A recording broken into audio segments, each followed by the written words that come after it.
What is going on, my beautiful brothers? Welcome back to another Slam of the Week, this time for a UFC Fight Night. Sean Strickland taking on Anthony Fluffy Hernandez. I'm calling it the American Civil War just for the hell of it, as we have two American middleweights going at it. You know, Fluffy Hernandez on a big win streak, taking on Sean Strickland, former UFC middleweight title holder, multiple-time UFC middleweight title challenger. This is going to be a banger card, and let's kick into it. But before I do, guys, I am going to address the Slam of the Week. 8-week streak was broken last week by none other than Jailton Almeida, who is a bit of a do-nothing bitch. But I'm not going to take too much time out of this video, guys. I did put out an individual video, going after Jailton Almeida, calling him one of the worst UFC heavyweights, one of the worst fighters of 2026. If you want to go check that video out, you can go find it. It's one of my latest release videos. As for this one, though, we're looking toward the future. We're looking to put some more money in your bank accounts, and we're looking to give out some of the finest picks in the YouTube scene. So for the first Slam of the Week suggestion, we're going to run with Jean-Paul Levosnoyani. And guys, Jean-Paul Levosnoyani comes into this matchup off of a 1-minute knockout on the Dana White's Contender Series. It is set up by a high kick against a 6'2" opponent that had never been knocked out prior. Levosnoyani fought the majority of his career down at lightweight, but now at 27 years old, he is framing up and is now at welterweight, where he has found success, 4-0 in his new weight class, 9-2 overall. He takes on Phil Rowe, a 6'3" boxer. We know Phil Rowe, 8-fight UFC veteran. This matchmaking is calculated. Phil Rowe has taken L's to Gabe Green, Jake Matthews, and now most recently Suk Young Ko. All of those fighters are compact for the division, 5'10", 5'11" frames, not unlike the champion of this division, implementing a grappling-based attack, draining Phil Rowe of his stamina and winning by decision. Even Ange Loosa was almost on his way to doing this, but death gas like an absolute pussy. The blueprint has been laid out, and you can have this path to victory. If you have the build, if you have the grappling ability, you can get past the Phil Rowe test. And I think Levosnoyani, even if he falls into trouble with the striking, I believe he has the ability to take Phil Rowe down at will. Levosnoyani is a new breed of fighter. He's been training BJJ since age 5. And not unlike Elijah Smith, you're looking at a second-generation UFC talent. Levosnoyani's father was Royce Gracie's striking coach. He had a vision for his son to be a great combat sports athlete, and that journey continues with a victory over Phil Rowe. Jean-Paul Levosnoyani by submission is going to be my take here.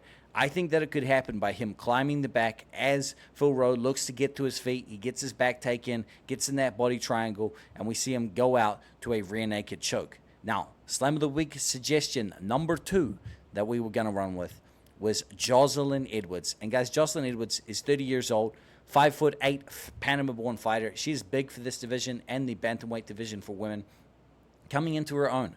After a shaky 4-win, 3-loss stretch in the UFC since losing to Aileen Perez, she has now leveled up her game, both within her takedown defense and offensive striking, resulting in a 3-fight finishing streak against Tamaris Vidal, Chelsea Chandler, and most notably a vicious round 1 knockout over zombie girl Priscilla Cachoeira. Riding high with confidence and poise, she takes on Nora Corol, a familiar opponent who holds a decision victory over Edwards. However, that was more than 2 years ago, and now Corol is aged, and Edwards has since become battle-hardened. I expect her to dominate this fight, either 30-27. However, I wouldn't be surprised if she won by either submission or knockout. After reviewing the fight footage against Zombie Girl, the most polarizing footage that stood out to me was her lightning, fast, and accurate counter-striking, which will serve her incredibly well against this aggressive French kickboxer who has shown poor defense. Jocelyn Edwards by knockout in round 1 or 2, cutting Nora Corol from the promotion, is going to be my prediction. Give me Jocelyn Edwards here. I think that's an absolute lock, but I did not throw her in the slam. Slam of the Week suggestion number 3. That's right. We are stacking them up, guys. I'm confident in this card, and I'm confident in a lot of the favorites. So Slam of the Week suggestion number 3 is Alden Coria. Guys, this guy is a 11-3 UFC flyweight from Texas. This is a hometown boy. He trains out of the same gym as Joshua Van, the current UFC flyweight champion. He is following up his UFC debut where he upset the world and myself and the betting lines by not only defeating Alessandro Costa, but getting him out of the air in round 3. On the surface, the price tag here seems steep, but when you factor in the matchup, that is Louis Corol, who is 0-2 in the promotion, coming off of a finished loss to Ode Osborne, the writing is on the wall, guys. Louis Corol, he ain't it. Alden Coria's heavy boxing combinations, forcing the referee to step in, stop him by TKO, or an outright knockout. I'm expecting Alden Coria to go out here, get the crowd riled up, win by knockout, at home, in Texas. Let's run it, guys. These Slam of the Week suggestions, I think they're all going to hit. And honestly, I wouldn't be complaining if you parlayed them all together. But for the official Slam of the Week, we are running with leg 1.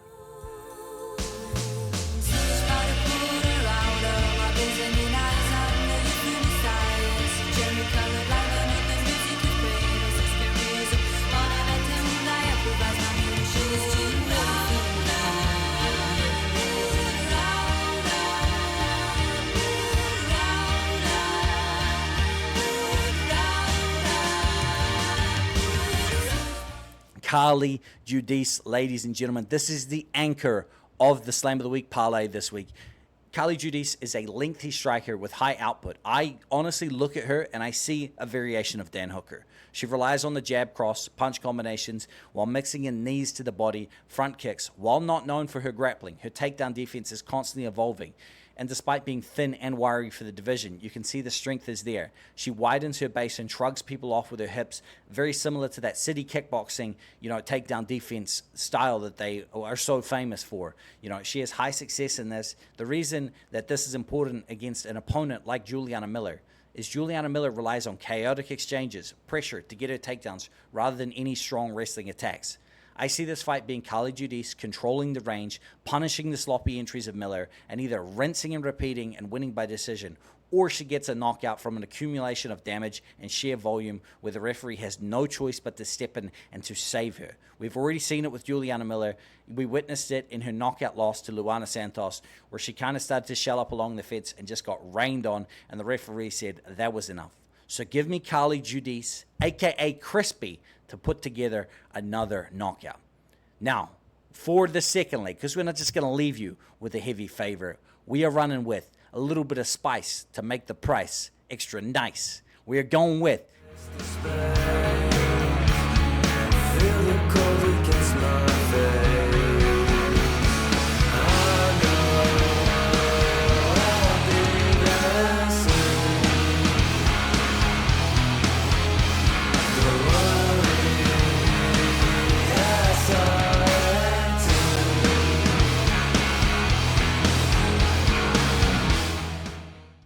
Yadia Delville. Yadia is an animal. Listen, guys, 10-0, born from Cuba, riding back-to-back first-round finishes. There is a haze on his last performance, a stench, due to the fact that there was a very real suspicion that Isaac Dulgarian was throwing the fight for financial reasons. However, I don't see that causing issue here because I don't believe Yadia was involved. So even if I toss that performance in the trash, we still have a 9-0 undefeated prospect with a successful and entertaining Dana White's Contender Series victory, a first-round finish over Conor Matthews, where he displayed vicious low kicks and powerful grappling. He takes on Jordan Levit, a mid-tier UFC lightweight who is searching for a career shift by moving down to featherweight. It is a desperate move, and it will not pay out. Looking through the tape, what stood out to me was how poor Jordan Levit's defense looked when somebody got onto his back.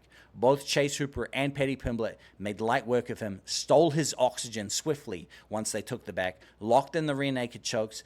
I don't think this was luck or random. I think it is a defensive flaw in his game, and I see Yadia exposing it again. Give me Yadia to win by submission, specifically rear naked choke. Now, guys, before you run off to place the Slam of the Week, if you didn't like the price tag on this, if you want to juice it, then I recommend you throw in Jocelyn Edwards in here. Just to bring it up to that plus money, just to spice things up after that abysmal failure that was Jailton Almeida. Shout out to the UFC for cutting someone from the promotion who was more interested in talking about being aggressive than displaying it in the Octagon. And guys, if you would like to unlock all of my bets and the tools that I use every single week to formulate my bets and parlays, then consider signing up to We Want Picks. The link is in the description of this video down below. It is wewantpicks.com/BetSam.